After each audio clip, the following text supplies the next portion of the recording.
Hello everyone, we have a game with the black pieces against Prakas 7032, rated 1814.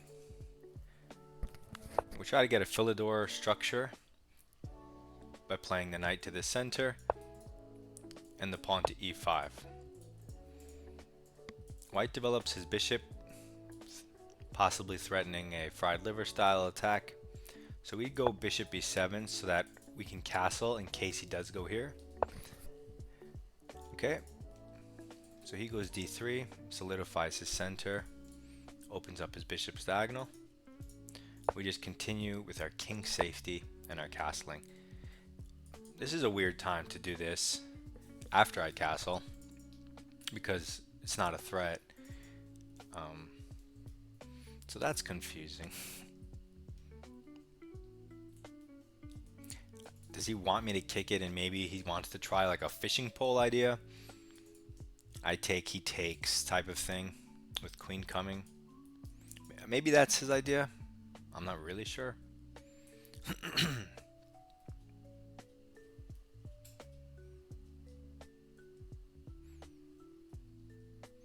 I'm still just gonna go c6. I'm just gonna ignore him. He opens up with f4, attacking the center, maybe wanting to go f5. Very aggressive. He's still uncastled, so a bit odd. If we take that and he develops his bishop, we could develop our bishop with tempo and hit the queen. It's interesting. Let's go for that. His king's in the center, so I'm not worried about opening it up. I'm fully castled. And now I have a semi-open file towards his king. I get to develop the bishop with tempo, as previously mentioned. Developing the knight doesn't threaten anything, so let's go with the bishop. So we get the turn back. Develop a new piece. He moves the queen, but still currently can't castle that way because of the bishop.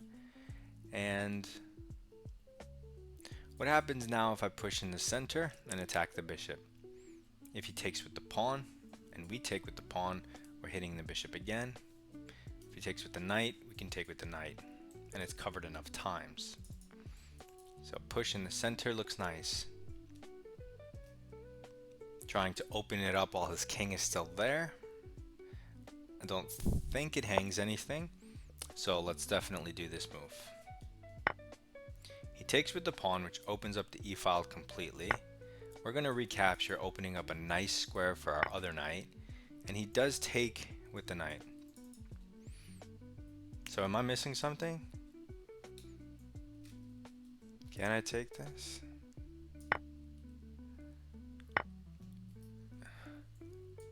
What am I hanging? I don't think I'm hanging anything. So he just... Okay, yes, he just hung a piece for a pawn. What? Okay, so now he's attacking our light square bishop.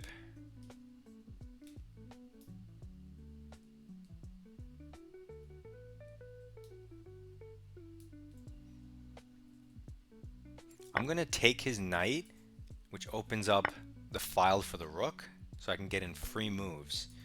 It looks like it's very disruptive in this position. He might have to move his king if I use it as an intermezzo.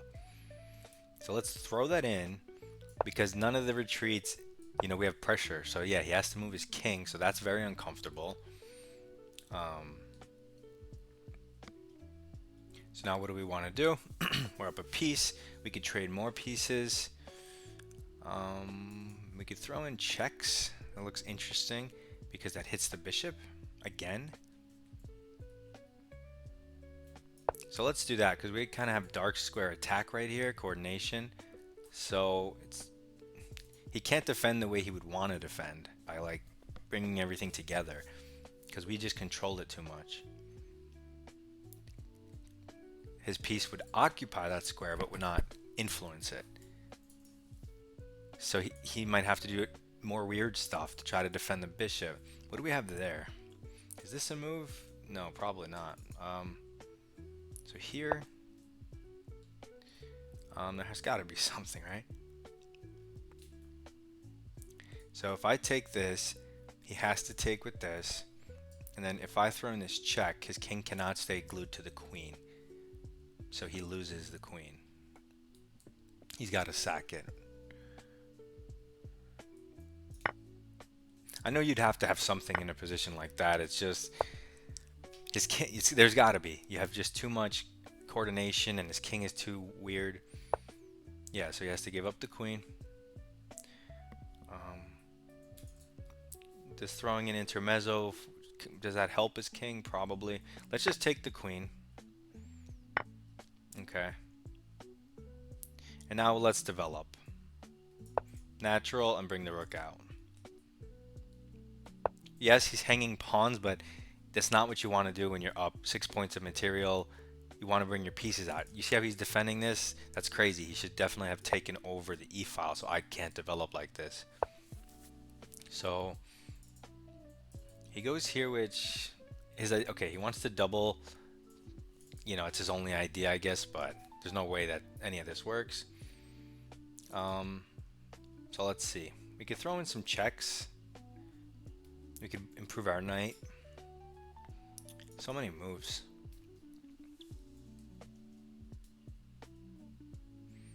I mean,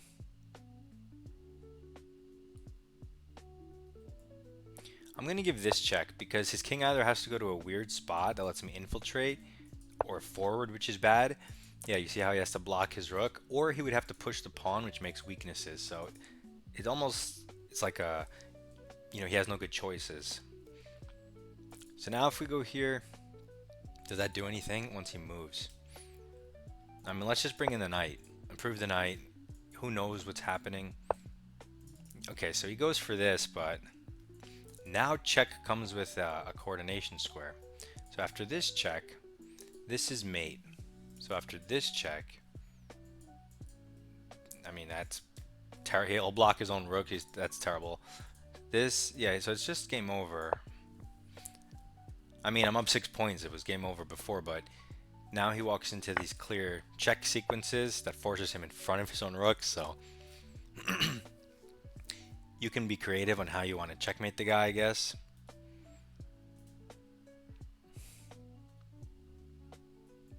What about just lifting our rook up? That looks fun. Because he can't really do anything. Okay, so he does that to stop the rook, but it opens up a different line of attack. It undefends this square, which gives us knight checkmate. So what's the drawback of this move? Undefends these two squares. Boom. That was a good game. That was fun. So he plays e4. We play our beloved PHILIDOR. Even though he didn't play d4 yet, we still push in the center, occupied ourselves, and then we keep developing. King safety to avoid fried liver attacks, but he goes for it anyway, and black's slightly better here. It's a bit of an odd move, and people don't do this against me. So I just went c6, which solidifies my center by preventing his knight or bishop from using these squares. Also creates possibilities of b5, b4, or d5. So it's a restrictive move, and it supports my center. He goes aggressive with f4, which can look scary because it looks like he's going all out. But we calmly assess that his king is still in the center, and this would weaken his king even if he was castled. We're nicely developed. We haven't created pawn weaknesses on the king side, and so we're not afraid of this move. So we calmly just take it.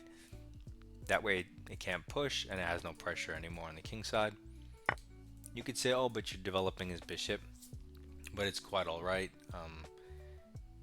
The bishop's not going to be doing anything on the square because this pawn is well defended, and it's not like he's going to take it at any point. Plus, the idea was to get rid of that pawn to open a line towards the king and get activity for your pieces. So we follow it up with developing for free using the newly opened lines. And then boom, we immediately strike in the center. So we don't waste time developing our knight and slow rolling it like this. We immediately blast. Like white's asset in this position is this pawn on the 4th rank, whereas black only has pawns on the, his 6th rank. So to equalize that space, you would have to play d5 and challenge that pawn. And whether those pawns coexist or they trade, then you're equalizing. So yeah. So I push immediately because the opportunity arises. It's even better that his king's in the center. And he takes, and it goes from minus 0.3 to minus 1.8. So the only move here was to retreat the bishop, giving us the option of opening the center or pushing the knight around, or just maintaining the tension and developing. Maybe. But he takes. We recapture because it's for free with tempo. And then he just hangs a piece. I mean, it was already bad with minus 1.7, but you bring the bishop back and it's a game. But then he sacks a piece. It goes to minus 4 and change. So I take the piece. I take the piece. And now you want to make life easy. So start taking his stuff. And you can also see that this knight defends squares that maybe the queen could check from. The queen has pressure on the bishop, so there might be tactics. So we take the knight. He took the other bishop. But either way, we throw in a free move because it messes up his whole position. And then we just do a forced sequence of moves that leads to, just winning the queen. So we spot the tactics. And just look at our structure. It's perfect. We didn't even have to move these pawns. We just did a lot of good stuff. We didn't even get to use these pieces on the right yet. We just used the pieces down the center and created an advantage for ourselves. And this should be easy for you guys to convert. It's minus 7 after all. You're up a queen. You should not be going pawn hunting here. You should, if that's the move you're making, you're probably messing up lots of positions in chess. You should definitely bring your pieces out before hunting pawns in a position like this. Like, you shouldn't even want to take it. It shouldn't be a struggle like, oh, well, I want to develop, but there's this pawn here. Like, no, you should be like, I don't want that pawn at all, period. Let me develop my pieces. So we just develop our pieces, and then we find another nice sequence that just checkmates him or puts his king on this weird spot for further checkmates. Mate in 3, mate in 1, and here we find it. Oh my god, 99% accuracy, no inaccuracies, no mistakes, no blunders, and this is the first game I ever had that has no inaccuracies either. 0. 10 average center pawn loss. How many moves was this? 26?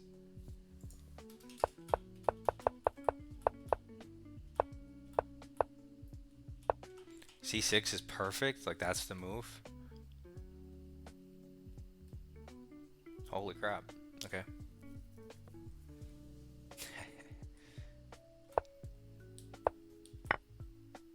Hey, what about this one? Oh, it keeps changing. Take. Wait, so second best move I'm just curious about. You could push in the center, hitting the bishop, so he has to react. So if he takes, you're going to take back, hitting the bishop. He has to retreat, then you can take this one. Okay, so yeah, you could throw in d5 first, which is the exact same thing we did, but in a different move order. Interesting. Okay, so hold on, let's go to aggro. Okay. Our first actual perfect game. But it's kind of annoying that 0, 0, 0, 0, 10 average center pawn, and then why is it not 100% accuracy? Why is it 99? That's annoying. But either way, let's go. PHILIDOR, guys, PHILIDOR, let's do it. Um, Join the club. Let's play it. It works practically. I mean, it's easy to play, it's fun, and the ideas are pretty simple. So give it a try. And then when you lose with it, submit the game in Discord, and I'll go over it and explain. So see you there. Good luck in your chess. Goodbye.